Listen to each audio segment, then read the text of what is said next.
If you think The Sopranos showed you the real mob, think again. Tony would have been whacked just for wearing those shorts. In reality, the Mafia had more red tape than the IRS. Today, we are exposing the 50 deadliest commandments of La Cosa Nostra. From forbidden colors to mandatory shaving, discover the bizarre rules where a single slip of the tongue could cost you your life. 1. Omertà is not merely a suggestion to keep your mouth shut. It is the absolute bedrock of the entire criminal underworld.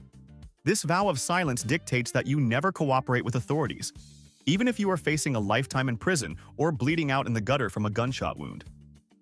Breaking this rule doesn't result in a fine or a stern lecture from HR. It results in immediate execution, usually delivered by your best friend to send a message. In the mob, "I saw nothing" isn't just an excuse to avoid paperwork. It is the only life insurance policy that actually pays out. 2. You are allowed to have a wife at home and a guma on the side. But mixing these two worlds is considered a fatal error in judgment. The rule strictly demands that you keep your respectable family life completely isolated from your illicit nightlife. Friday nights are for the girlfriend, but Saturdays are reserved for the wife. It is a strange moral code where serial adultery is perfectly acceptable as long as you have impeccable scheduling skills. Honestly, does managing two separate households sound like a luxurious perk of the job, or just an administrative nightmare that leads to an early grave? 3. Believe it or not, facial hair was once a fireable offense in the American Mafia because the younger generation, led by Lucky Luciano, wanted to rebrand. They banned mustaches to distance themselves from the old-world mustache Petes, aiming to look less like rural Sicilian farmers and more like modern American CEOs. For decades, being a made man meant being clean-shaven, proving that the Mafia cared just as much about their corporate image as a Fortune 500 company. If you refused to buy a razor, you simply didn't get the promotion, no matter how many people you whacked. 4. Raising a hand against a made man is the quickest way to end your life, regardless of how justified your anger might be. Once a mobster is fully initiated, he becomes literally untouchable to anyone lower on the totem pole. Even if he insults your mother, spills your drink, or owes you a massive gambling debt, you have to sit there and take it with a polite smile. Retaliating against a made member is viewed as an assault on the entire organization, and the punishment is non-negotiable death. 5. A made man does not wear shorts. This sounds like a joke, but it was a genuine rule enforced by old-school bosses to maintain dignity. They believed that a man of respect should never be seen with bare knees, even at a backyard barbecue. When The Sopranos aired, real-life mobsters actually criticized the show because the character Tony Soprano wore shorts at a cookout. It's all about projecting power. It is hard to intimidate someone into paying protection money if you look like a confused tourist at Disney World. 6. If anyone in your immediate family has ever worn a police badge, your application to the Mafia is automatically rejected before you even step in the room. They don't care if it was a distant uncle or a father who retired 20 years ago. The paranoia about infiltration runs too deep to take risks. Having cop blood makes you a permanent liability in their eyes, no matter how loyal you think you are. Go ahead and check your family tree right now. Would you pass the background check, or would your cousin's job at the academy get you banned from the social club? 7. Never start your engine without checking the wheel wells first, especially if things have been tense at the clubhouse.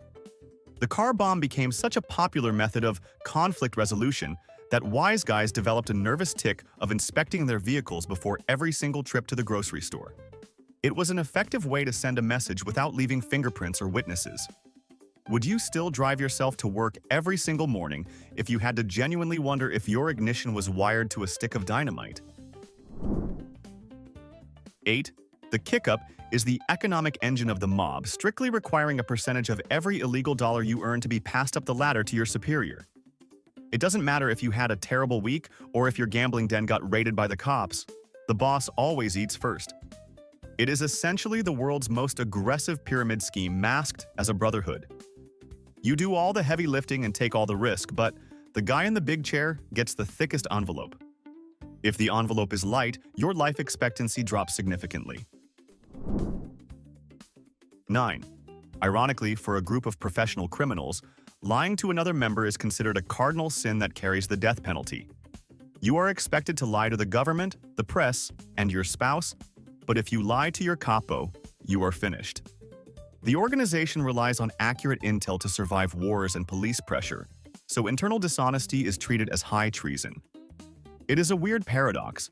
You must be a crook to the whole world, but a saint to your brothers. 10. Writing down names, debts, or crimes is strictly forbidden because paper trails are exactly how prosecutors win RICO cases and send everyone to prison.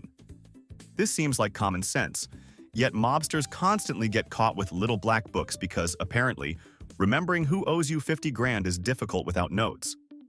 If you can't keep the numbers in your head, you have no business being a loan shark. The rule is simple. If it's on paper, it's evidence, so keep your accounting exclusively in your brain. 11. While cheating on your own wife was essentially a competitive sport, touching another made man's wife was an immediate death sentence. It wasn't about chivalry, it was about property and disrespect. Sleeping with a colleague's spouse was viewed as stealing from his pocket and spitting in his face. This rule was so strict that Paul Castellano, the boss of the Gambino family, was famously murdered partly because his underlings thought he was too lenient on this specific issue. It proves that in the mob, jealousy is far more dangerous than the FBI. 12. Sunday dinner was non-negotiable. No matter what crimes were committed during the week, Sunday was strictly for family, pasta, and church. It was a psychological reset button that allowed them to compartmentalize their lives. You could be a monster on Friday night, but on Sunday afternoon, you were just a loving father passing the meatballs. Do you think this ritual kept them sane, or did it just make their double life even more terrifying by normalizing the contrast between home and work? 13. Kidnapping was strictly off-limits for most families, but not out of the kindness of their hearts. After the Lindbergh baby case, kidnapping became a federal offense, bringing down the full wrath of the FBI. The commission decided the heat wasn't worth the ransom money and banned it entirely. It is a rare moment where the mob drew a moral line solely for business survival. Does it surprise you that even professional murderers have a line they won't cross? Or is it just smart risk management? 14. Even professional thieves had strict rules about where they could steal. You were famously forbidden from robbing anyone in your own neighborhood. In fact, wise guys were expected to overtip waitresses and pay full price at the local bakery. Why? Because if you treat the neighbors like royalty, they won't call the police when they see you doing something shady in the alley. It was a smart survival strategy. Be a hero on your block and a villain everywhere else. Honestly, would you snitch on the guy who just tipped you $50 for a cup of coffee? 15. To become a made man, your resume doesn't matter as much as your DNA. For decades, the strict rule was that you had to be of 100% Italian lineage to even be considered. If your father was Irish or your mother was Polish, you hit a glass ceiling and could never be fully initiated. This is why Jimmy Burke from Goodfellas could never become a boss. Despite stealing millions, he was considered an outsider because of his Irish heritage. It was the most discriminatory HR policy in history. Do you think this rule kept them strong, or did they miss out on some major talent? 16. Fistfights between members are banned because internal chaos is bad for the bottom line. If you have a problem with another wise guy, you demand a sit-down, which is essentially binding corporate arbitration held in the back of a deli. The ruling of the boss at the table is final, and arguing back can get you killed.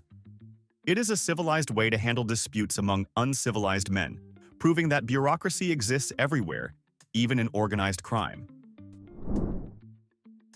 17. Going to prison is considered a badge of honor, but only if you keep your mouth shut. While you are inside, the family is obligated to support your wife and children financially. It's part of the social contract. You do the time, and they pay the bills. However, this rule was frequently broken in the later years, leading to many bitter inmates flipping on their bosses. It turns out, loyalty fades pretty quickly when the rent check stops arriving.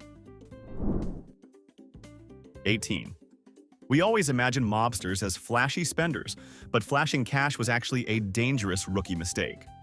If a low-level soldier suddenly bought a brand new Cadillac and a diamond pinky ring without reporting a big score to his boss, he was immediately suspected of holding out. Every dollar you spent was audited by the guys above you to ensure they got their cut. It's ironic. The only people watching your spending habits closer than the IRS were your own friends. So, if you hit the jackpot, you better keep driving that rusty old sedan. 19. There is absolutely no retirement plan in the Mafia. Once you take the oath, you are a member until you die, which usually happens sooner rather than later. You can't just put in your 2 weeks' notice and move to Florida to play golf, unless you want to end up in a trunk. It is strictly blood in, blood out. If you knew you could never quit a job and your boss could legally kill you, would you ever sign the contract in the first place? 20. Every mobster must have a legitimate no-show job to keep the IRS happy. You need a W-2 form to explain how you bought that Cadillac, so the mob infiltrated unions to put their guys on the payroll as consultants or waste management experts. You show up, drink coffee, maybe move a box, and collect a paycheck. It's the ultimate cover story, hiding in plain sight as a hard-working taxpayer while running a criminal empire from the break room. 21. Mobsters practically invented the walk and talk, but it definitely wasn't for the cardio benefits. Because the FBI became incredibly skilled at hiding microphones in lamps, ceiling tiles, and even restaurant tables, wise guys developed a paranoid habit of discussing business while walking outdoors. They would pace around the block for hours in freezing weather just to let the traffic noise drown out their conversation. It looked absolutely ridiculous to the neighbors, but it was the only way to ensure a street lamp wasn't secretly recording their felony conspiracy for a federal jury. 22. If the mob becomes your business partner, get ready for the bust out. This is a brutal financial tactic where they take over a legitimate shop and order massive amounts of inventory using the store's good credit. They buy everything from TVs to steaks, sell it all out the back door for fast cash, and never pay a single vendor.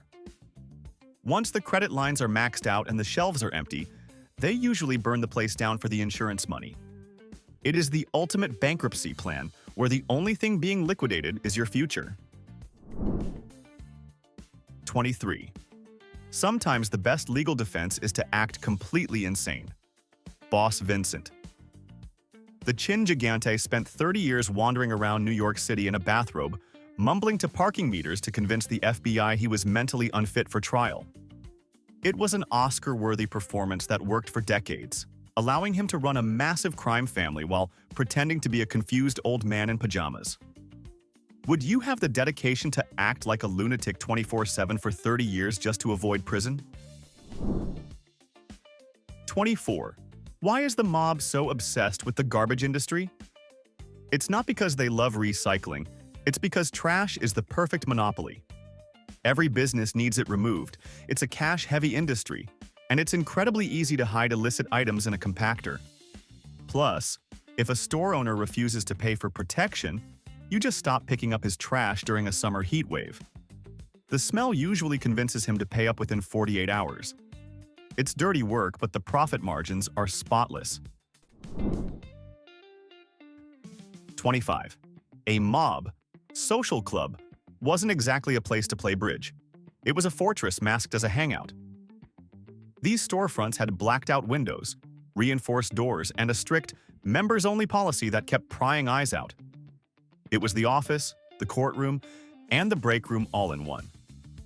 However, sitting in the same spot every day made them easy targets for police surveillance. It turns out, having a permanent address for your secret criminal enterprise isn't the stealthiest idea when the FBI has a camera van across the street. 26.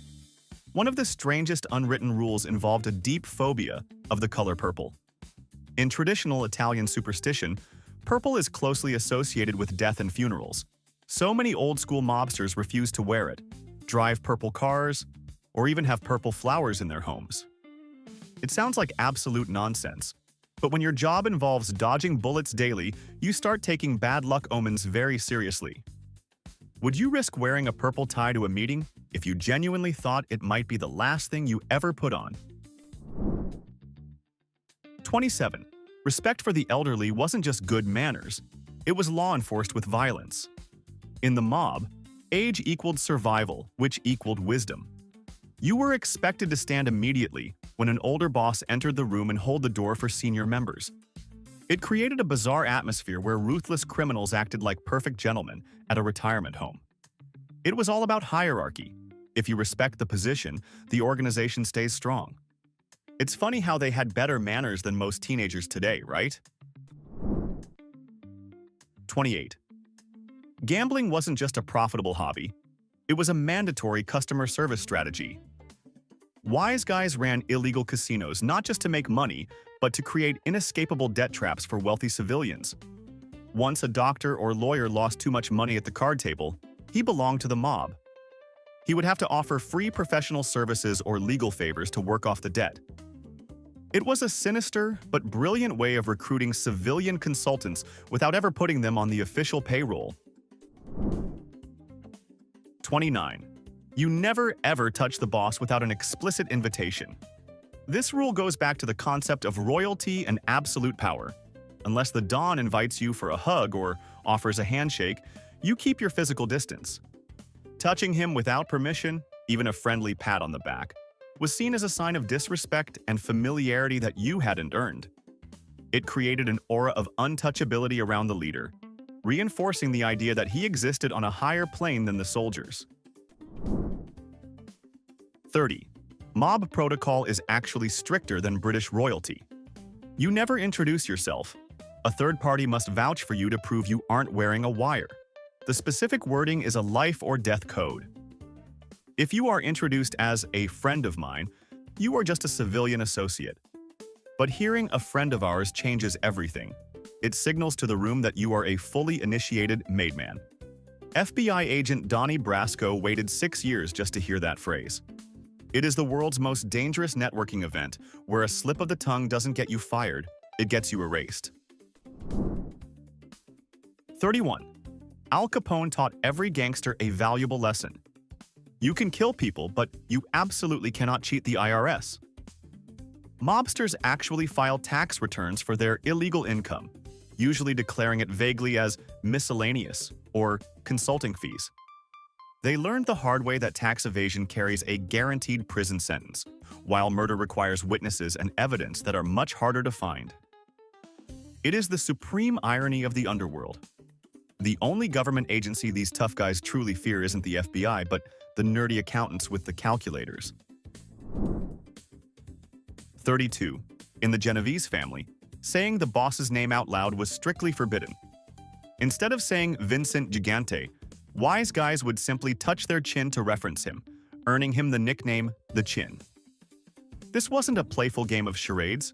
It was a clever counter-surveillance measure to ensure that FBI wiretaps never picked up the boss's name connected to a crime. Imagine working for a CEO whose name you were literally not allowed to speak in the office break room for fear of federal indictment. 33. Getting drunk on the job is a fantastic way to get fired, permanently. While they partied hard, wise guys were strictly expected to hold their liquor perfectly. A drunk mobster has a loose tongue, and a loose tongue sinks entire families. If you were known for getting sloppy and talking too much at the bar, you quickly became a liability. The rule was simple: drink all you want, but if you can't keep your secrets while intoxicated, you won't keep your life for very long. 34. You actually need a permission slip to go on vacation. Because you are essentially the property of the family, you cannot just book a flight to Florida without asking your capo first. They need to know where you are 24/7 in case a war breaks out, or they need you for a specific job. It turns the glamorous lifestyle of a millionaire gangster into the restrictive schedule of a grounded teenager. Would you still want the job if you had to ask your boss for permission just to visit your grandma for the weekend? 35. The Mafia has a Supreme Court, and it is called the Commission. Formed by Lucky Luciano in the 1930s, This governing body consists of the heads of the 5 New York families. They vote on major decisions, settle territory disputes, and authorize high-level hits to prevent chaotic street wars. It turned a bunch of violent street gangs into a structured national corporation. It proves that even chaos needs a board of directors to be profitable. Otherwise, everybody just kills everybody and nobody makes money. 36. Leave the gun, take the cannoli isn't just a movie line, it is standard operating procedure. The rule is to never get caught with the murder weapon. After a hit, the gun is immediately dropped at the scene, thrown in a river, or melted down. Keeping a gun that links you to a body is the rookie mistake that sends people to the electric chair. They treat firearms like disposable tissues. Use them once and get rid of them forever to break the chain of evidence. 37. Civilians are generally off-limits. The mob tries to avoid killing regular people or journalists because it brings too much heat from the police and the public. If gangsters kill each other, the police don't rush. But if a teacher or a reporter gets hurt, the city cracks down hard. It is a cold, calculated business decision. Killing an innocent person is just bad for the bottom line because it disrupts the money flow. 38. Why hire a lawyer when you can buy a juror? Jury tampering was one of the mob's most effective tools for decades. They would find a juror, threaten their family or offer a bag of cash, and guarantee a hung jury or an acquittal. It made them feel invincible in court. If you were on a jury and a guy in a trench coat knew exactly where your kids went to school, would you vote guilty or would you let him walk? 39. Cash is trash until it is washed. Mobsters make millions in small bills, but you can't buy a house with a duffel bag of dirty 20s without alerting the feds. This created the massive need for money laundering businesses like pizzerias, laundromats, and vending machine companies, cash-heavy places where receipts are easy to fake. They mix dirty money with legitimate income to make it look clean. It's the only time they actually want to pay taxes just to make the money spendable in the real world. 40. The come-heavy rule means you never go to a meeting unarmed. Even if you are meeting your best friend or your mentor, you bring a gun. In this world, a friendly sit-down can turn into an execution in seconds. The paranoia is so high that trust is practically non-existent. It's a stressful way to live, always wondering if the guy hugging you is checking for a weapon or preparing to use one on you. 41. The two-gun rule was a standard safety procedure for professional hitmen, because in the real world, mechanical failure is a death sentence. The logic is simple. If you walk into a hit with only one pistol and it jams, you are the one who ends up in the body bag. Carrying a backup weapon wasn't just being prepared, it was mandatory professionalism.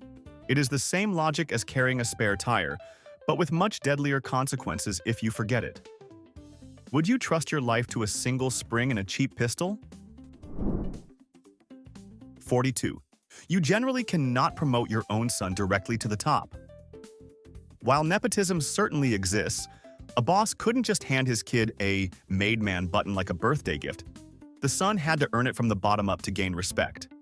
In fact, many bosses like Carlo Gambino actually tried to keep their sons out of the life entirely, pushing them toward legitimate businesses like trucking. They knew the job usually ended in prison, and oddly enough, they wanted better for their kids than they had for themselves. 43. If you are heading to prison for a long stretch, you were often encouraged to divorce your wife. This wasn't a hard-written law, but many old-school bosses pushed for it to set her free. The idea was to prevent the police from harassing her and to stop her from becoming a financial burden on the crime family for 20 years. It was a twisted form of kindness. I love you so much, I'm divorcing you before I go to the clink for life. 44. You never talk business on the telephone. Long before smartphones, wise guys knew that the phone is a snitch. Discussing crimes, names, or even meeting locations on a landline was strictly forbidden because wiretaps were the FBI's favorite weapon. They spoke in such vague codes, meet me at the usual spot to see the guy about the thing, that half the time they probably confused themselves. If you couldn't say it directly to a jury, you definitely didn't say it into a receiver. 45. If you borrow money from a loan shark, the vigambitino interest literally never stops accumulating. Even if you pay back the entire principal amount you borrowed, if you missed the weekly interest payments, you still owe the full debt. It is a mathematical trap designed to keep you paying forever. A $5,000 loan can easily cost you $50,000 over a few years. It makes credit card interest rates look like a charity donation. 46. You must always have a designated fall guy for big operations. When running a large illegal gambling den, there is always one person whose specific job description is to take the blame if the cops raid the place. This person is usually paid handsomely or their family is taken care of, but their career path is literally go to jail. It is a sacrificial pawn used to protect the king. Honestly, would you accept a job offer where the main responsibility is serving 5 years in a federal penitentiary? 47. No beards allowed.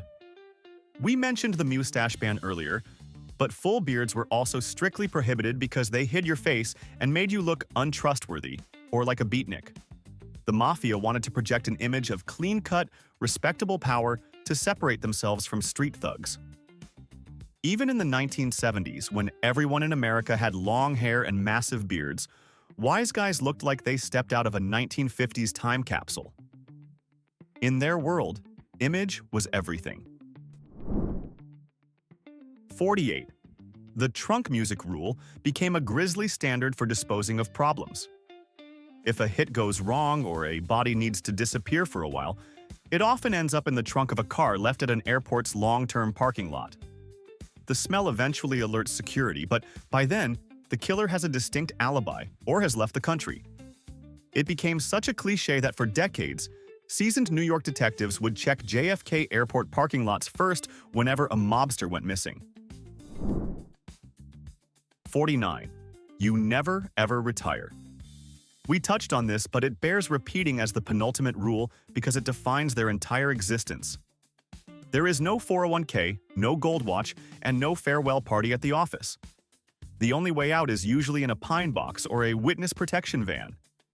It creates a desperate culture where old men cling to power violently because they know that losing their status means dying. Imagine working a job where quitting is considered a capital offense.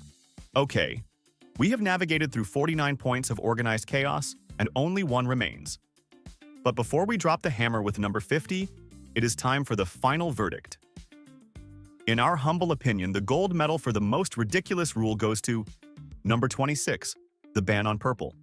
There is just something undeniably funny about a cold-blooded contract killer trembling in fear because his upholstery is the wrong shade of violet. It perfectly sums up the bizarre superstition of the underworld. Do you agree with our choice, or did the rule about mandatory shaving take the top spot for you? Sound off in the comments. And now, our final number. 50.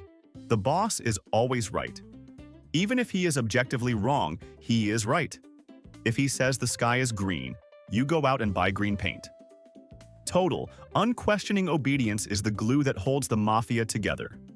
You surrender your logic, your morals, and your free will to the man at the top. It is the ultimate rule of dictatorship. If the boss tells you to kill your best friend, you do it. If he tells you to jump, you don't ask, how high? You ask, where do you want me to land? We've survived the sit-down. The mafia wasn't just a gang, it was a rigid bureaucracy designed to replace your soul with blind loyalty. It makes you wonder, is the power really worth living in constant fear of your own friends? Which of these strict commandments would you have broken first? Let us know below. And if you don't want to end up in the trunk of a car, make sure to subscribe right now.